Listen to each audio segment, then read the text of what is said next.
네, 안녕하세요. 네. 선시 공부하면서 좀 풍요로워지죠. 예.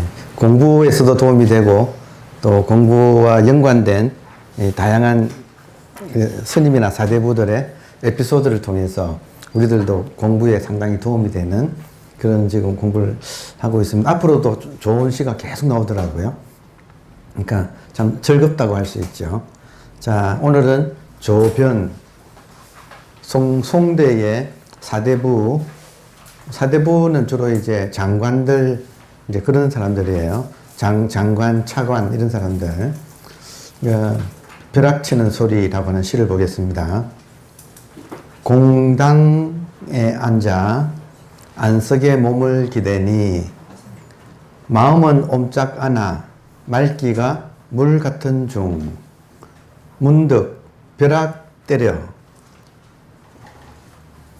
정은 이제 정수리 정자니까 머리가 두개골이 쪼개지며 본래의 제 불성을 불러냄 될 줄이야. 네. 그러니까 이게 이제 조변이라고 하는 이분의 공부 체험을 당신이 시로 이렇게 적었네요. 그래서 지금 이렇게 보니까 항상 제가 공부하는 데 있어서 이렇게 형수파리를 말씀드리잖아요. 이때 형은 이제 화두라고 하는, 화두는 본질이 무엇인가라는 질문이고, 그리고 그 질문을 계속 지켜나가면, 에너지가 쌓아가면, 하면 깨진다. 할 때 깨지는 체험은 지금 요 대목은 정확하게 그 화두를 계속 집중하다가 한번 꽉 막히는 것이 한번 탁 터지는 그 경험을 지금 정확하게 기록을 하고 있어요. 그래서 형수파리 할 때 파에 해당한다고 할 수 있어요. 근데 파는 아주 엄밀하게 말하면 경계체험이에요. 경계체험. 그리고 이제 이런 조변 같은 이런 분들은 공부를 할 때 조금 더 굉장히 집중적으로 또 이 뒤에도 나오지만 관련된 도반들이 많았어요. 지도받는 스님도 있었고 또 같은 사대부들끼리 이 참선하는 도반들이 많아가지고 상당히 이렇게 정보의 양이 풍부한 상태에서 공부를 하던 분이에요. 그러니까 이런 경우에는 경계 체험이 오고 형수파 그리고 리는 이제 확실하게 마음자리를 확인하는 작업. 그러니까 그 작업이 사람에 따라서 파가 일어나고 리가 일어나는데 시간이 걸리는 사람이 있고 시간이 덜 걸리는 사람이 있어요. 시간이 적게 걸리는 사람은 어떤 사람이냐면 첫째, 정보의 양이 많은 사람들이에요. 이걸 다른 말로 하면 가르침을 잘 받은 사람들. 그러면 엄한 스승의 바른 가르침을 받은 사람이라면 한번 이렇게 그 궁금증이 탁 터질 때 그때 그것 자체로 만족하지 않고 여기서는 정수리가 깨졌다고 정수리가 갈라졌다고 벼락치는 소리가 났다 이렇게 표현하잖아요. 그러니까 그 경험이 왔는데 그 경험 자체에 만족하지 않고 화두 본질이 무엇인가 그러니까 그 본질까지 확인하는 것 경계 체험이 일어나고 본질까지 확인하는 작업을 해야지 바른 형수파리를 제대로 밟아가는 건데 보통 사람들은 뒤는 깜빡 놓치고 파에 머물리는 사람들이 많아요. 근데 이게 지금 여기서 시에서 다시 한번 보면 공당에 앉아 안석에 몸을 기대니 이것이 이날만 이렇게 한 게 아닌 거죠. 틈만 날 때마다 이 바쁜 사대부가 그날따라 이제 일이 다 마치고 잠깐 그 시간 날 때 공당에 앉아 안석에 몸을 그러니까 바른 좌선을 했다. 그랬더니 이제 오랫동안 에너지가 쌓여가지고 꽉 막혀 있는 것만 하면 답답해요. 막혀 있는 것만 가지면 답답하지만 그 막혀 있는 것이 시간이 좀 지나면 그때 막힌 상태에서는 생각이 가라앉거든요. 생각이 일어날 수가 없는 상태죠. 그렇게 막혀있지만 생각이 없으니까 그거를 마음은 옴짝하나 맑기가 물 같은 중. 그러니까 이렇게 표현한 것은 이분이 나름대로 지금 정진을 오래 해가지고 에너지가 지금 쌓일 대로 쌓였구나 하는 걸 이제 알 수 있어요. 그러니까 초심자는 답답함이 우선이고, 그리고 이것이 이제 진행이 되면 답답함이 그 상태가 다시 말하면 생각이 일어나지 않는, 요즘 표현으로 하면 아이스 상태. 그러니까 그 아이스 상태가 몸에 익은 사람은 생각이 고요하다 이거예요. 상황 이해되나요? 꽉 막혀가지고 뭐지? 모르니까 처음에 뭐지 하는 사람은 답답한 거고, 그 답답함이 어느 정도 몸에 익으면 답답하지가 않고 익숙하니까.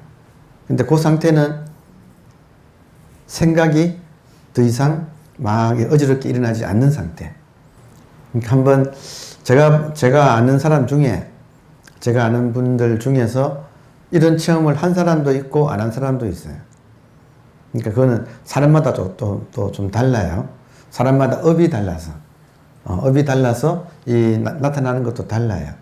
소위 말하는 업장이, 이게 이제 다른 말로 하면 밑창이 터진다고 표현을 해요. 물통에 밑창이 탁 터지면 물이 한꺼번에 팍 쏟아지잖아요. 이때 물이 업장을 상징해요. 그러니까 업장이 한번 탁 터지는 경험. 그러니까 업장이 터지지 않고 이제 어떤 이치를 이거구나 하고 알아차린 사람은 그 뒤에 업장을 녹이는데 시간이 많이 걸리고, 또 하나는 의심이 오랫동안 의심이 따라붙어요. 그러니까 장단점이 있어요. 그러니까 우리 안에 있는 변하지 않는 본질은 모든 깨달은 분들이 한결같이 딱 깨닫고 나면 의식을 딱 말하는 거예요. 그래서 이 의식이 사람마다 의식이 그 사람이 부처님이건 그냥 완전히 아무 공부를 모르고 그냥 살아가는 사람이건 의식 자체는 같다. 의식의 상태는 달라요. 부처님은 의식의 상태가 항상 고요한 상태고, 그냥 막 살아가는 사람은 의식의 진폭이 엄청나게 큰 거죠. 이득이 생기면 막 좋아하다가 손해보면 막 다운되고 하는 진폭이 큰데 의식 자체는 같다 이거예요. 그러니까 우리의 발견은 의식 자체의 발견인 거예요. 깨달음은 의식 자체의 발견이에요. 그러니까 지금 의식 자체를 발견할 때 임재종에서는, 그러니까 이런 경험을 통해서 여기에 대한 확신이 생기는 거. 자기가 발견한 의식에 대해서 더 이상 의심하지 않고 확신을 중시한다. 이게 깨달음으로 법칙을 삼는다는, 이게 임재종의 가풍이에요. 이오위칙. 깨달음으로서 법칙을 삼는다. 이게 임재가풍이에요. 깨달아야 한다. 깨달아야 한다. 이게 임재가풍이에요. 한국에서는 깨달아야 한다고 생각하죠. 이게 임재가풍이 한국은 임재종의 나라예요. 그래서 일반인들도 그렇게 생각하는 거예요. 오늘 같은 경우는 이런 시를 읽으면서 임재종은 그 아이스 상태, 얼어붙는 아이스 상태가 친숙해지면 고요한데 막혀있지만 답답하지는 않은 마음이 아주 고요한 상태.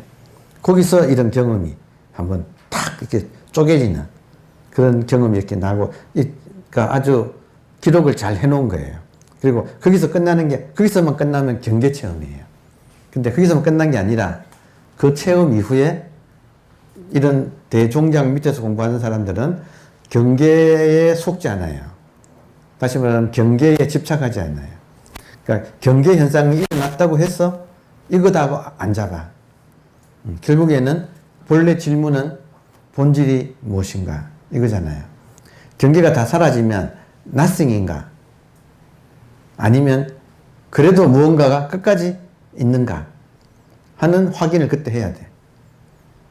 근데 되게 다 사라졌을 때 시원하거든요. 시원한데 문제는 시원한 거를 알아. 그러니까 완전히 허무한 nothing이 아니고 사라졌는데 사라졌다는 걸 알아. 그게 끝까지 있다 이거예요. 그러니까 그게 없으면 완전히 끊어져 버리기 때문에. 이제 끊어졌더라도 여러분 끊어진 시간이 1초든 1시간이든 끊어졌더라도 또 더 중요한 거는 끊어졌다는 건 알잖아요. 그러니까 이 안다는 거는 끝까지 남아 있는 거예요. 그러니까 요거를 지금 불성 한번 경계가 다 사라지고 텅 비었을 때 텅 비은 것을 아는 그 불성을 그때 한번 본래의 자기 불성을 이것이 한번 드러낼 일이 되었구나. 이게 밤송이 율 이렇게 하면 그건 가시나무 뭉치예요. 가시나무 뭉치. 가시나무 줄기를 이렇게 뭉친 거. 그러니까 재밌잖아요. 암자 이름이 율극암이야. 그러니까 이 말은 뭐냐면 그 암자에서는 율극이라고 하는 그 현상을 아주 중시한다. 맞죠? 그런 뜻이죠. 그러니까 율은 뭐냐면 밤송이, 까칠까칠한 밤송이, 그리고 극은 가시나무 뭉치. 그러니까 이거는 지금 이렇게 무엇인가 하는 거기에 집중을 하면 궁금함이 커져가지고, 초기 현상은 궁금함이 커져가지고 이 목에 밤송이 혹은 가시나무 뭉치가 걸린 것 같다. 그 여기다가 한마디를 더 붙이면 율극봉이라는 말도 써요. 봉은 쑥뭉치, 쑥덤할 때 조그맣게 하는데 옛날에는 큰 쑥덤을 또 했나 봐요.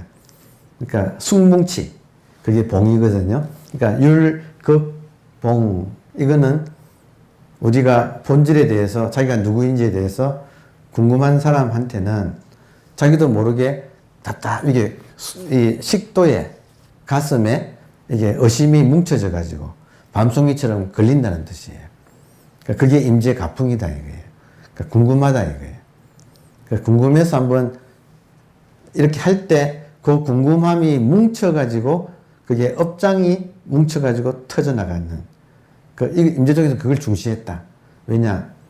깨달음을 중시하는데 그 깨달음을 크게 하기 위해서 그런 시스템을, 인간의 그 시스템을 활용했다는 뜻이에요.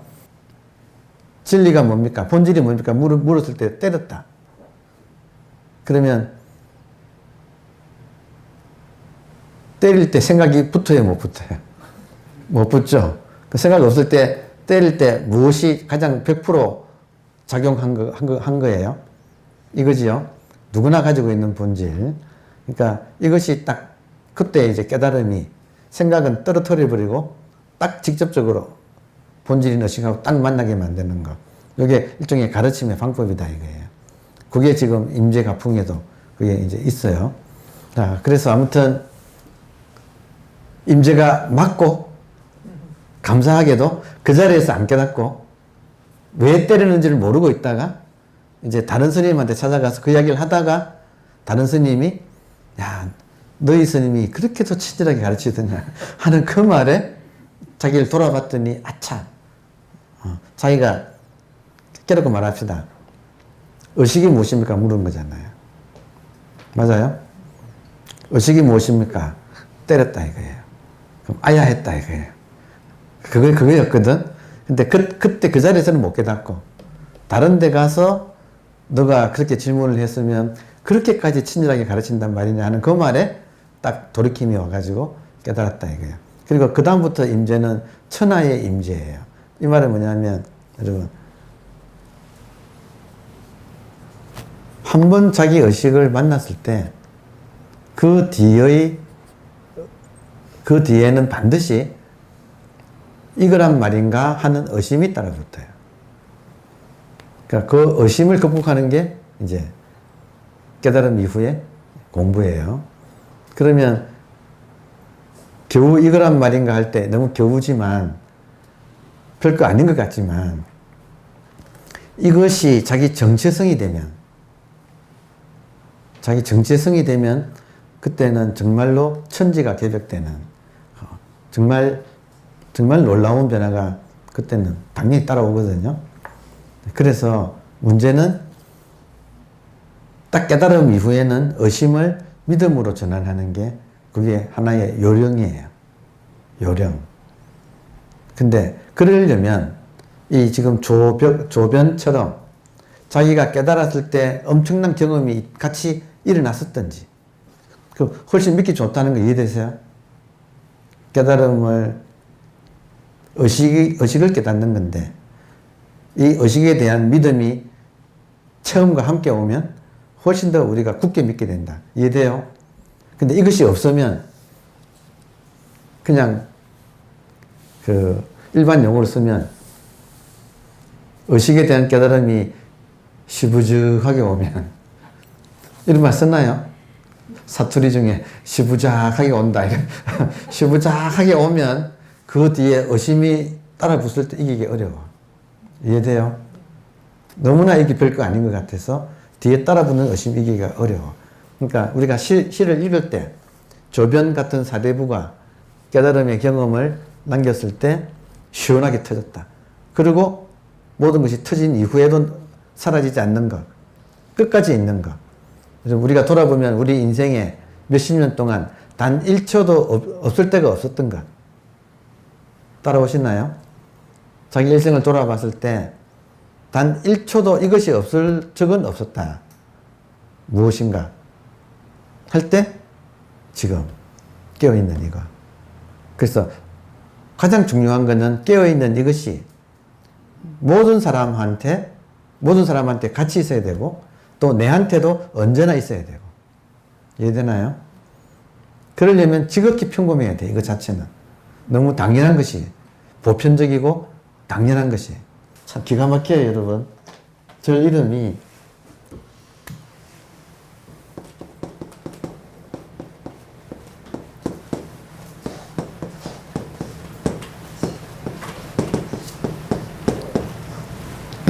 덩지원이 있더라고요. 덩지란 말은 뭐냐면 의식의 특징이 의식이 딱 각성되었을 때 순수 의식이 각성되었을 때 특징이 하나는 생각이 공적해요. 생각이 적적해요. 그리고 의식 자체는 초롱초롱하게 껴있어. 자각 혹은 각성이 순수한 각성이 있을 때 우리가 생각이 번뇌망상이 싹 없고 순수한 각성이 있을 때 특징이 공적, 영지. 그래서 이거를 공적을 선정이라고 하고 영지를 지혜라고 그래요. 그래서 선정의 정자, 지혜의 해자를 따서 정해. 항상 정해는 저 뒤에는 덩지란 말이 따라 붙어요. 가장 힘 빼고 깨어있을 때 인간의 상태는 가장 보편적인 상태. 공적하고 영지한 것이 덩지하고 있는 상태. 이해되나요? 반대말은 뭐냐면 공적하지 않은 것은 산란이라 그래요. 산란. 번뇌, 산란. 그리고 이 영지하지 않은 상태, 성성하지 않은 상태의 반대말은 멍 때리는 거. 멍 때리는 거 뭔지 이해되나요? 그걸 혼침이라 그래. 전문 용어로는. 산란과 혼침 상태냐, 공적, 영지 상태냐. 요게 같은 의식이지만 어떤 상태냐에 따라서 부처냐, 중생이냐가 거기서 갈리는 거예요. 의식 자체는 같지만. 따라서 덩지 이런 말은 깊은 뜻이 있죠. 보세요. Attention please. 자기 이름 각자 있잖아요. 각자 자기 이름 있잖아요. 예를 들어서 홍길동 해봅시다. 그러면 홍길동 할 때 홍길동이라고 하는 말에 드러난 이름은 홍길동이죠. 그 밑에 이게 빙산의 일각이다. 자기 이름이 빙산의 일각이다. 홍길동. 그러면 홍길동 밑에는 뭐가 있는가? 여러분, 그냥 홍길동은 없지요. 어떤 홍길동이 있는가? 어떤 홍길동이라도 실제로는 홍길동이 살아가는 게 아니고 실제로는 의식이 홍길동을 통해서 이 세상에 나타나고 있는 거죠. 이게 실상입니다. 그렇죠? 그러니까 안목에 있는 사람은 홍길동의 이름에 깔려있는 거대한 빙산의 물속에 잠긴 부분, 드러난 부분은 작아. 그렇지만 그 밑에 있는 부분은 의식이라고 하는 세계가, 어마어마한 세계가 숨어 있다. 드러난 부분과 감춰진 부분이 동시에 보는 안목. 그러니까 그 어떤 이름도 의식의 이름이에요. 이해돼요? 그러니까 항상 모든 이름은 의식의 별칭이다. 이해되나요? 그러면 나는 누구인가? 나도 의식이죠. 그래서 이 의식이 한번 포지션이 바꿔지는가? 나는 누구인가 해서 홍길동에서 의식으로 한번 뒤집어지는가? 뒤집어진다 이 말을 참 중시해요. 뒤집어진다. 그러니까 그게 지금 공부의 요체다. 그래서 뒤집어지는 여기까지 가야 돼요.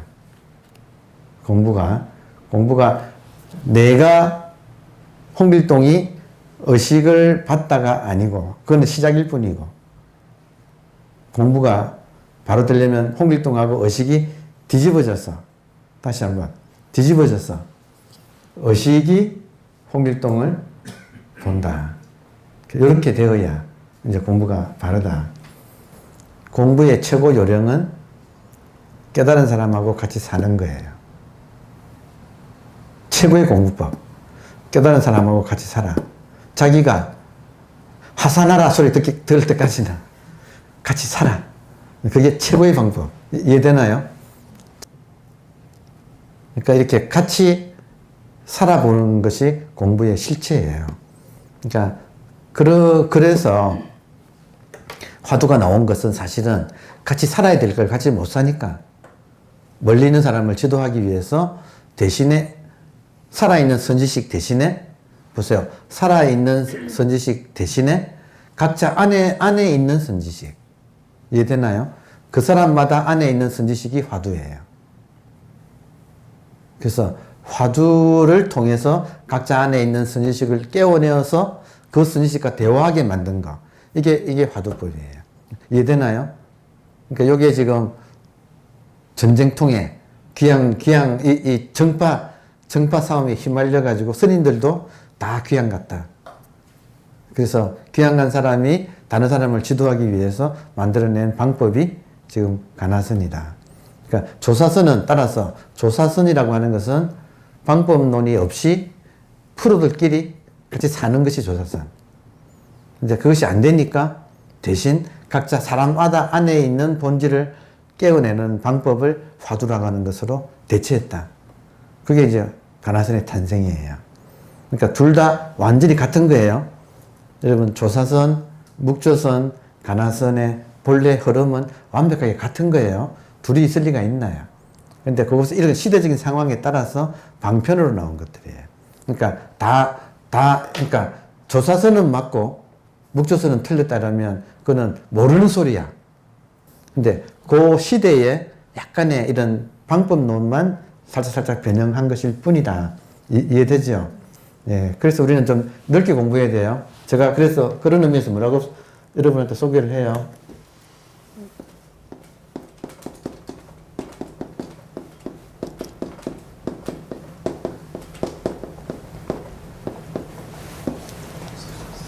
무상선, 고정된 모양이 없는 선, 조사선이건 묵조선이건 가나선이건 연불선이건 뭐라고 정해놓지 않고 지금 현재 살아있는 활발한 이 생명, 그 생명 하나 가지고 공부하는 거.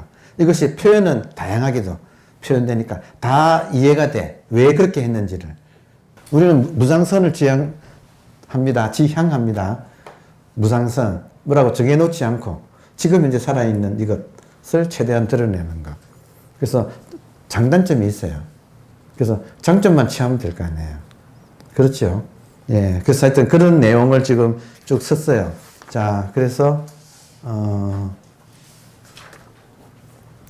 그 이야기가 지금 나와서 제가 시에 대한 설명을 아까 들었기 때문에 제일 뒤에 이 조변이 이제 물러나서 또 하나의 시를 썼는데 허리에 황금을 차고 물러나서 사내만. 허리에 황금을 찬다 할 때는 여러분 일반 사대부들이 관직에 나갈 때는 허리에 두르지요.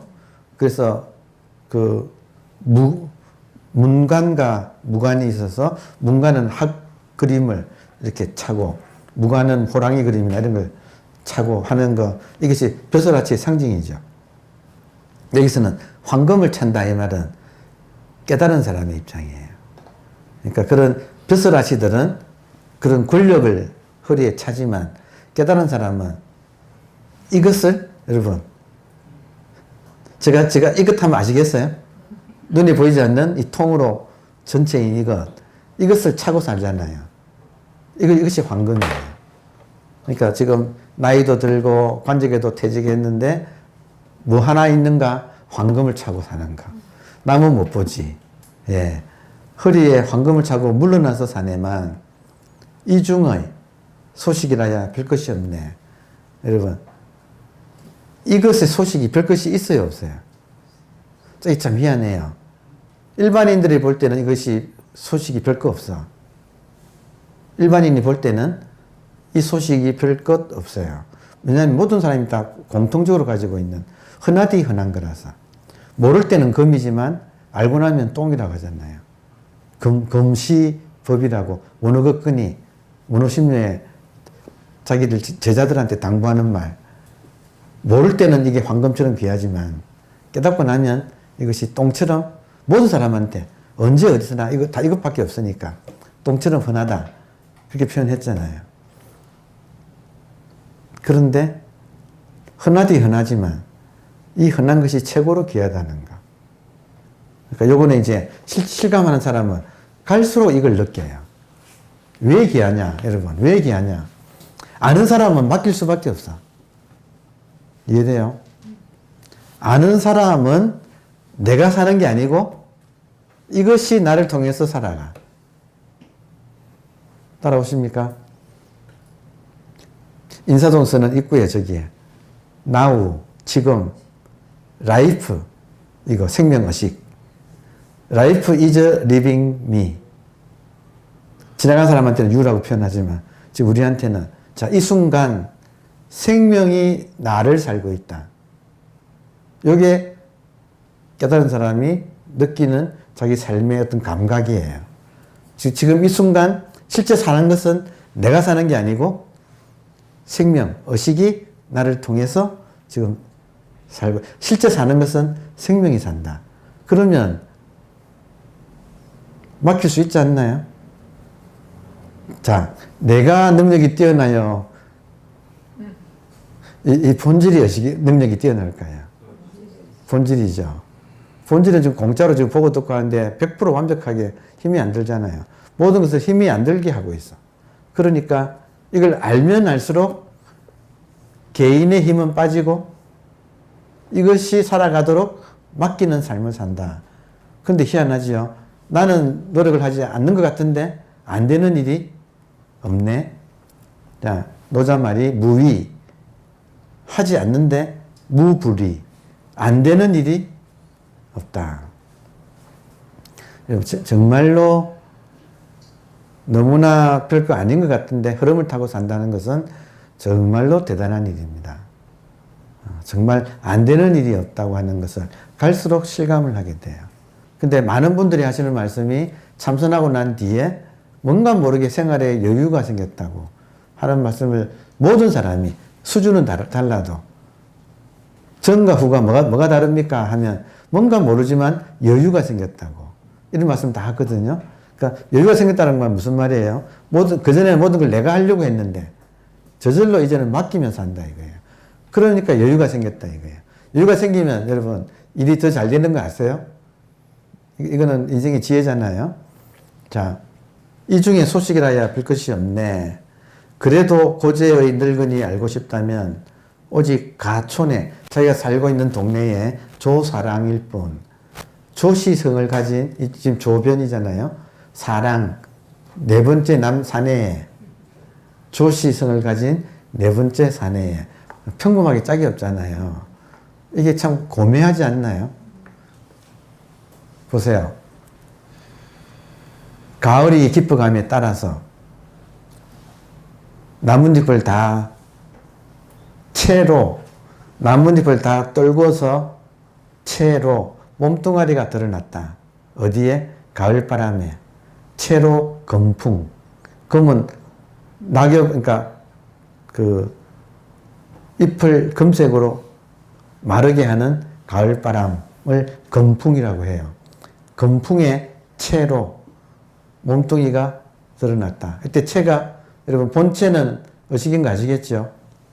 그러니까 이 세월을 살면서 도가 깊어지면 떨군다는 말은 개인의 욕망, 어떤 개인의 입장은 다 떨구고 흐름에 따라 살다 보니까 오직 본체 하나만이 온전하게 드러나 있다.